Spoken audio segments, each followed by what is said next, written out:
ಬೆಂಗಳೂರು ನೆಲಮಂಗಲ ನಡುವಿನ ರಾಷ್ಟ್ರೀಯ ಹೆದ್ದಾರಿಯಲ್ಲಿ ಒಂದಲ್ಲ ಒಂದು ಸಮಸ್ಯೆಗಳು ಪ್ರತಿನಿತ್ಯ ವಾಹನ ಸವಾರರಲ್ಲಿ ನರಕ ಯಾತನೆಗೆ ಕಾರಣವಾಗಿದೆ. ಬೆಂಗಳೂರು ನಗರ ಸೇರಿ ವಿವಿಧ ಜಿಲ್ಲೆಗಳಿಗೆ ಸಂಪರ್ಕವಿರುವ ನೆಲಮಂಗಲ ರಾಷ್ಟ್ರೀಯ ಹೆದ್ದಾರಿಯಲ್ಲಿ ಅಪಘಾತ ತಪ್ಪಿಸಲು ಹಾಗೂ ಹೆದ್ದಾರಿ ರಸ್ತೆಯ ಅಕ್ಕಪಕ್ಕದ ನೂರಾರು ಹಳ್ಳಿಗಳಿಗೆ ಸಂಪರ್ಕ ನೀಡುವ ಸಲುವಾಗಿ ಸಾಕಷ್ಟು ಕಡೆ ಅಂಡರ್ ಪಾಸ್ಗಳನ್ನು ನಿರ್ಮಾಣ ಮಾಡಿ ಜನ ಸುಗಮವಾಗಿ ಓಡಾಡುವ ಸಲುವಾಗಿ ಈ ಅಂಡರ್ ಪಾಸ್ ನಿರ್ಮಾಣ ಮಾಡಲಾಗಿದೆ. ಆದರೆ ಈ ಅಂಡರ್ ಪಾಸ್ಗಳು ಜನರಲ್ಲಿ ಆತಂಕ ಮೂಡಿಸುವ ರೀತಿಯಲ್ಲಿ ಇದ್ದು ಟೋಲ್ ಹಾಗೂ ಹೆದ್ದಾರಿ ಪ್ರಾಧಿಕಾರದ ವಿರುದ್ಧ ಜನ ಬೇಸರ ವ್ಯಕ್ತಪಡಿಸಿದ್ದಾರೆ.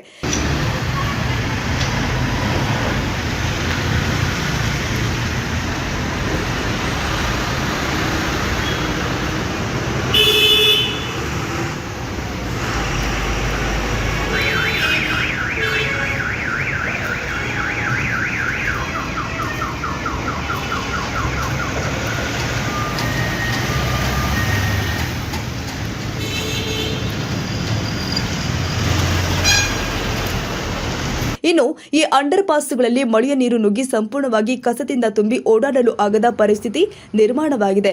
ಮಳೆ ನೀರು ನಿಂತು ವಿಪರೀತ ಗಬ್ಬು ನಾರುವ ವಾಸನೆಯಿಂದ ಜನಸಾಮಾನ್ಯರು ಓಡಾಡಲು ಆಗದಂತಹ ಪರಿಸ್ಥಿತಿ ನಿರ್ಮಾಣವಾಗಿದೆ. ಈ ಅಂಡರ್ ಪಾಸ್ ತಿರುವು ಪಡೆಯಲು 2-3 ಕಿಲೋಮೀಟರ್ ದೂರ ಸುತ್ತುವ ಪರಿಸ್ಥಿತಿ ಇದ್ದು ಅವಘಡಗಳು ಸಂಭವಿಸುವ ಮುನ್ನ ಎಚ್ಚರಿಕೆ ವಹಿಸುವಂತೆ ಜನರು ಆಗ್ರಹಿಸಿದ್ದಾರೆ.